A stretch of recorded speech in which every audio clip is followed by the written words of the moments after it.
శతకోటి దరిద్రాలకు అనంతకోటి ఉపాయాలన్నట్టు జనాల సొమ్ములను అలకగా దోస్తందుకు దొంగ బద్మాషోలు ఏమన్నా ట్రిక్కులేస్తున్నారా? పాత ఫోన్లకే టిఫిన్ డబ్బాలు ఇస్తాం అనుకుంటా బండ్లేసుకుని 5 సభ్యుల బిహారీ ముఠ ఆదిలాబాద్ జిల్లాలున్న ఊర్ల పొంటి తిరిగిందట. చిన్న సెల్ ఫోన్ కి చిన్న ప్లాస్టిక్ పళ్ళలు ఇస్తున్నాం. ఆఫరు ఈ ఒక్క రోజు మాత్రమే.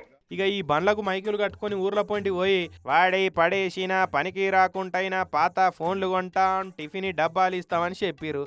ఖరాబైన పాత ఫోన్కో టిఫిన్ డబ్బా వస్తున్నది కదా, అది ఇంట్లోండి ఏం పని చేస్తున్నదని మూలకు పడ్డ ఫోన్లను తెచ్చి ముఠాకు అప్పచెప్తున్నారట జనాలు. అగో అట్లా పాత ఫోన్లు కొనుక్కపోతుని గలీజ్ గాలి ఏం చేస్తున్నారో తెలుసా? వీటిని బీహార్ పట్టుకపోయి ఆ పాత ఫోన్ల IMEI నెంబర్లతోటి సైబర్ స్కాములు చేస్తున్నారట.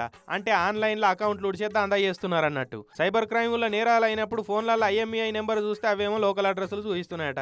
ఈ IMEI నెంబర్ తోటి అడ్రస్ దేవులాడితే ఆ ఫోన్ ఎవరి పేరు మీద ఉన్నదో ఆ పేరే కానొస్తుంది కదా. అట్లా పోలీసు వాళ్ళు ఫోన్ అమ్మిన వాళ్ళు ఇంటికి వస్తే అమ్మతోడు సార్ మాకేం తెలియదు సార్, మేము ఎప్పుడో ఫోన్లు అమ్ముకున్నామని చెప్పుడట.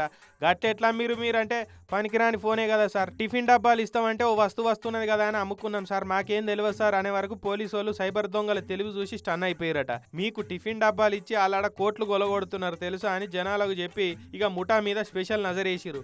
అట్లా మళ్ళా ఊర్ల పొంటి ఫోన్లు కొంటామని తిరుగుతున్న బీఆర్ గ్యాంగు వాళ్ళని దొరకబట్టిరు. ఇక వాళ్ళ తాన దొరకబట్టిన ఫోన్లే ఇవన్నీ. మొత్తం 2125 ఫోన్లు ఉన్నాయి. ఇలా 600 బ్యాటరీలు, 107 సిమ్ కార్డులను సీజ్ చేసిరు. ఆదిలాబాద్ SP అఖిల్ మహాజన్ సార్ చెప్తున్నాడు. ఇనుర్రి బీహార్ నుండి 5 మంది వచ్చి ఇక్కడ పాత ఫోన్స్ ఎవరి దగ్గర ఉంటే నడవట్లేదు వాళ్ళకి ₹50 టిఫిన్ బాక్స్ వాళ్ళకి ఈ ఫోన్ ప్లేస్లో ఇస్తున్నారు.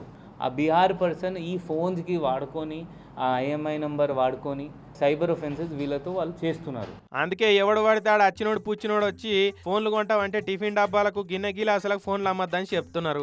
ఆఫ్లైన్లో ఇట్లా ఫోన్లు కలెక్షన్ చేసుకొని ఆన్లైన్లో కలెక్షన్లు వసూలు చేసుకుంటారు. అంటే ఏ తీర్ల స్కెచ్ చేసిరో చూడు దొంగోళ్ళు.